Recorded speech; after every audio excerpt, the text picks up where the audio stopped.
Bak muka tembok, oknum polisi penghilangan nyawa anak sendiri masih ingin jadi polisi. Bak muka tembok. Mungkin inilah yang tepat dialamatkan ke Ade Kurniawan, anggota kepolisian yang dipecat karena menghilangkan nyawa anaknya sendiri. Padahal sudah dipecat dari kepolisian, Ade Kurniawan ternyata masih saja ingin menjadi seorang polisi. Kasus penghilangan nyawa yang melibatkan anggota kepolisian Brigadir Ade Kurniawan memasuki babak baru. Anggota Direktorat Intelijen Keamanan, Ditintelkam, Polda Jawa Tengah, Brigadir Ade Kurniawan alias Brigadir AK itu diduga telah menghilangkan nyawa anaknya sendiri berusia 2 bulan. Brigadir AK yang sudah berstatus sebagai tersangka menjalani sidang Komisi Kode Etik Polri, KEP, di ruang Propam Mapolda Jateng pada Kamis, 10 April 2025.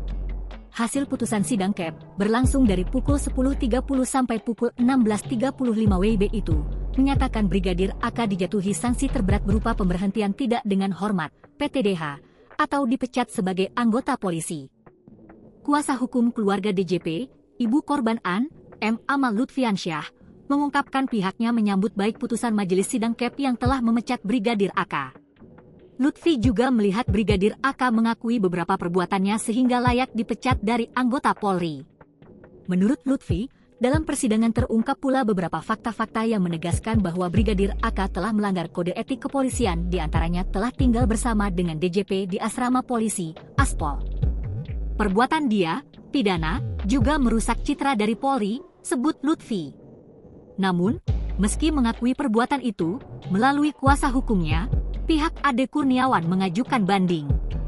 Di sisi lain, Ade Kurniawan tidak terima bahwa dirinya dipecat dari anggota Polri. Dengan demikian, pihak Brigadir AK akan mengajukan banding atas putusan hasil sidang KEP tersebut.